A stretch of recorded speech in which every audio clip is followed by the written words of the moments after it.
I want to take a second and talk a little bit about interest rates going into 2022 and how that is going to affect or likely to affect your purchasing power and the price that you can sell your home for.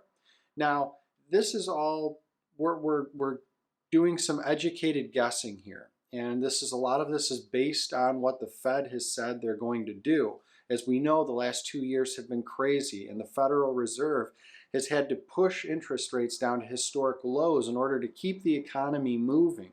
What do I mean by that? Well, as interest rates are lowered, that means that you have more buying power when you're taking a loan out for, let's say, a car or a loan out for a house. You have more buying power. So, as that interest rate goes down, you can afford to pay more for these items. Now, as interest rates come up, obviously the inverse is true.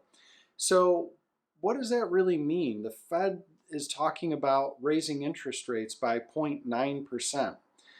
Is that a really big deal? Is that not a big deal? Well, we're going to just go through some quick numbers here, and I don't want to lose you in the weeds, but I have my cheat sheet here with some numbers that I threw together, and we're just going to look at a $100,000 house. I know they don't really exist anymore, but just for easy math, we're just going to look at a $100,000 loan, okay, with a 30-year term.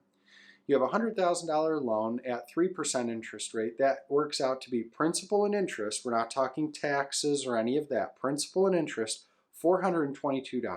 Okay, so let's say the interest rate rises by 0.9%. We're going to just round up to 1% interest rate hike. 4% interest rate. 4% on a $100,000, again, 30-year fixed term, $477. So that's roughly $55. I didn't do that math. $55 extra that you're paying for that 1% interest rate hike. And you might say, well, that's not a lot.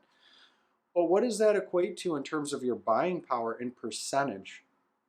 Well, in percentage, what we're actually looking at is almost a 10% loss of buying power.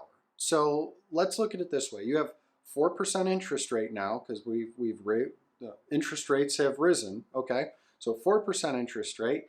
How much house can you buy and still stay at that previous loan amount or payment amount, that 420? Well, we'd have to come down to a little below $90,000. At $90,000 and 4%, the new interest rate, or supposed interest rate, we'd be at 430. We're still not down to that 422 payment that we originally had with our 3%, but we're getting close. So if we were to just estimate, we're estimating all of this, 1% interest rate hike is going to reduce buying power by approximately 10%. Okay, approximately. So yeah, that's a big deal. Now, is that going to happen this year? Good question. I don't know. I will say I don't think that the economy is nearly as strong as we think, especially not with all of the COVID restrictions that we are continuing to see placed on our economy. So the long and short is the Federal Reserve is going to try to raise these interest rates. They have to. We have inflation that is running rampant, and they have to do something. They have to raise the interest rates. They really do need to go up. They can't stay this low forever. And if you have any elderly people that have money in bonds and CDs, they need this interest rate to rise eventually too, because earning less than 1% on your money is really not sustainable. So anyway, interest rates have to come up, but if the Federal Reserve raises them by, let's say, 0.25% in the first round and the economy does not respond well, i.e. they see the economy start to drop down, GDP growth is going down, they are going to pump the brakes very, very quickly because they do not want to spiral this into another recession. So it's a wait and see. We don't know what's going to happen here, but now you have some general idea of what that means when they raise the interest rates, how much value or how much buying power you may lose. And if you're selling a home, think about it in the inverse. This is potentially how much less a buyer will be able to pay for your home. Now, real estate is a hard asset and a very sought after asset, especially because there are a few places where you can safely store your money these days. So even though people are going to be able to buy a little bit less for their money, they're still probably going to be buying because real estate is a wonderful asset to have your money in.